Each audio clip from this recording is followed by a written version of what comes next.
Scott, just for the people in the room that might not know what SEL stands for, it's social emotional learning, and there are state standards that require that. So social emotional learning, according to the Ohio Department of Education website, things like self-awareness, self-management, social awareness, relationship skills, so the ability to negotiate conflict, like in a classroom setting, and responsible decision making.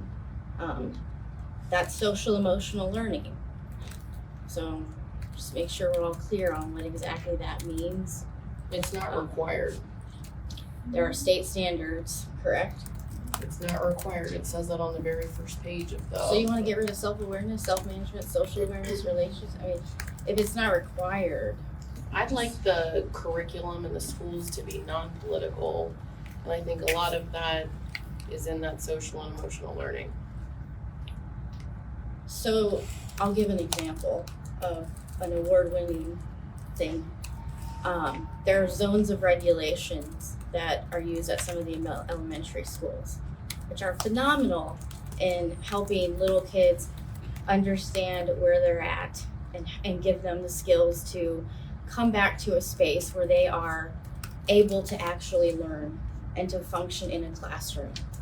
That is what that's one example of social emotional learning. We cannot conflate the two or conflate some political agenda with what it actually is. So we're not going to be debating this tonight, but this is one that our community needs to be very aware of what these actual activities are and how it's being conflated. And if the state says this is a standard, these are the things that we find important. If you've ever been in a classroom, you know that you can deal with some very tough situations, and self-awareness, self-management, being able to calm a kindergartner down when they're upset because Bobby took Katie's yellow pencil and they wanted the yellow pencil. There's no learning that can happen there until we can get them to regulate and come back down, and that's essentially the purpose.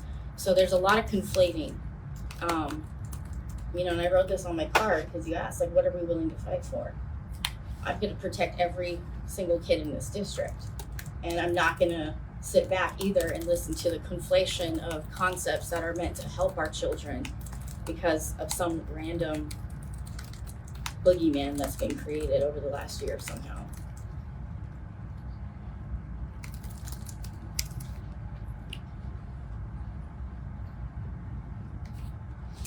Other comments on this topic?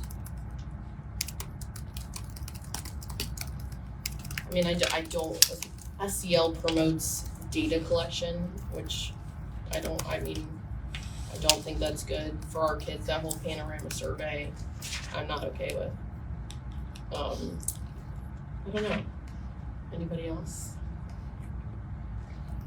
I mean, it says on the second page of that SEL guide for the state that it's local control. There are no mandates or guidelines for it. Well, if this board would like to tell our community that we are not going to engage in activities related to zones of regulation like we do at the elementary school, which every parent in this district who's been in elementary in recent years knows, then the board can say that to the community. If we're not going to do with things related to relationship skills, responsible decision making, self-awareness, self-management, all of those, then we can communicate that to the community. I will not stand for that. I will say that. I'll go on record any day of the week. But to blanket social emotional learning as some whatever, no, you put that in the context and tell them what you're saying you are not for. You are not for the zones of regulations at Maddox. Okay. Didn't say that. I mean, I'm not saying that. I mean, do you practice those at home? I mean, Yes. do you think them? Yes. I know, but You Well, too? Yeah. but it. Katie's actually given me some really good strategies with my little kids. Thank you. See, I want to, So I feel like, it says in sorry. here, the State Board of Education formally adopted the standards in June of 2019 to help schools and districts consider their own local implications. That's right, each district and school will decide for itself the extent to which it uses these standards and how it uses these standards. The schools or district's choice will be informed by the values and needs of its local community. These standards are meant to be integrated into regular daily activities in schools, and they do not mean more classes for students or more work for teachers. Okay, so having conversations on both sides of this issue, I believe that everybody in this room wants the best for kids. What we probably should be thinking about here is this talks about local community and their expectations. So maybe on this one, you're formulating a subgroup or a forum or some way to be able to collect information from our parents on subjects like this, and then utilize that as a board to be able to develop a plan for the future that sort of meets the needs, recognizing that we want to be careful about getting ourselves locked into political, but we also want to be mindful of our kids' needs in the classrooms. And so we would involve our community in some of these conversations.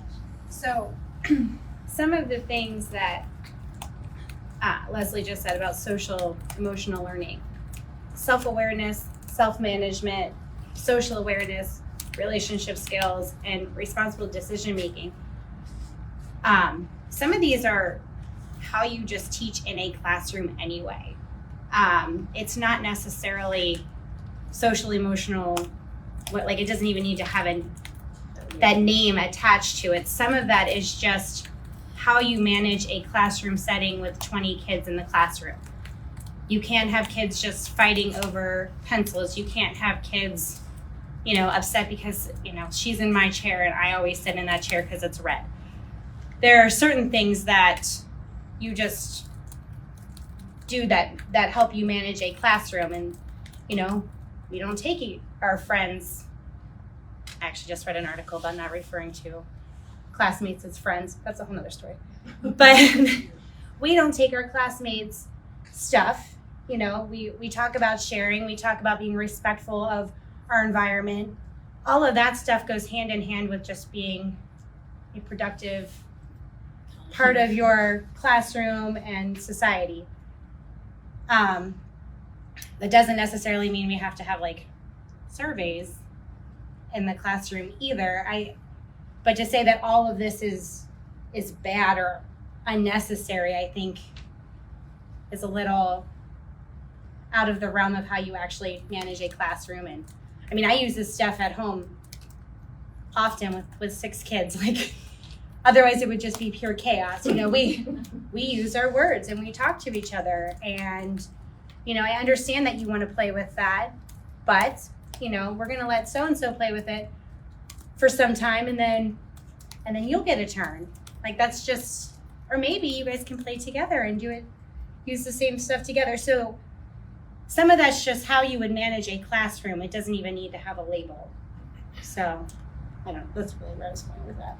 I think we've been doing this for a long time, and the fact that SEL has just become SEL over the past couple of years, it's this key word all of a sudden. My son's 23 years old and grew up in the Forest Hill School District, going to these schools, having great success, and our teachers are fantastic. They know how to deal with this stuff, and we have been addressing this over the years. It's an evolution, and the zones of regulation maybe just popped up over the past few years, and now they're just implementing them, or they didn't have them when my son was around. So, and can you say how long I have it's my been? master's. I've been teaching for 21 years, and I got my master's in school counseling when I was 25. I'm now on my way to 43, and I learned it back then. So your son at 23 would have been in elementary school at the time. Perhaps it's just not verbiage that you maybe heard at home, or the classroom teacher communicated that to you, but it's absolutely 100% something that I learned, how long? 15, 16 years ago. That when I was going to Yeah. school. Now, maybe zones of regulation itself might be a new term, but the process is all the same. And I'm not trying to hijack, it's just I've been a high school teacher for 21 years, and I spent a good portion of my day emailing back and forth with parents about social emotional issues and mental wellness at the end of the quarter today. I teach juniors, they're stressed out about college, they're taking AP exams, Okay. Sure they are. I'm sorry to hype, No, I'm just that's saying, like, okay. these are things that I've, as I an get it. educator and a school I'm counselor. just saying that, we do have great teachers. Oh, we do. We have excellent teachers. Yeah. And I think it's almost putting them down by saying that we've not instituted these help, this I'm type just of saying help as for a- all of as our a kids. teacher, That's all. There are many times No. throughout but we have great teachers here. We need to keep this. Yeah. Sorry.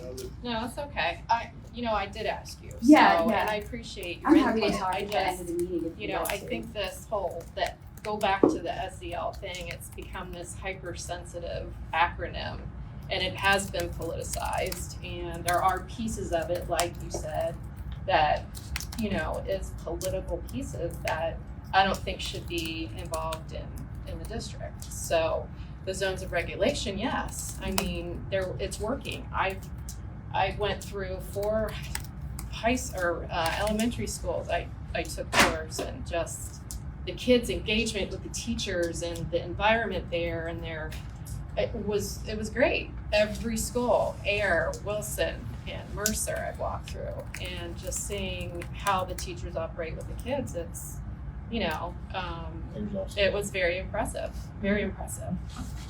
So, And Wilson does the 40 developmental assets. I mean, I think that's great. I just don't, non-political, right, left, I just don't want it in the classroom for our kids. I wonder how many times, my kid's in 3rd grade now, I'm gonna go home and ask her, how many times has a teacher asked you if you're a liberal, conservative, Democrat, independent, whatever? I'm gonna guess. She's What? gonna And say, that's not exactly, no, that's not what I'm Not saying. at all. thanks, Scott. Go ahead. Yep. We're running out of time. We're actually over time.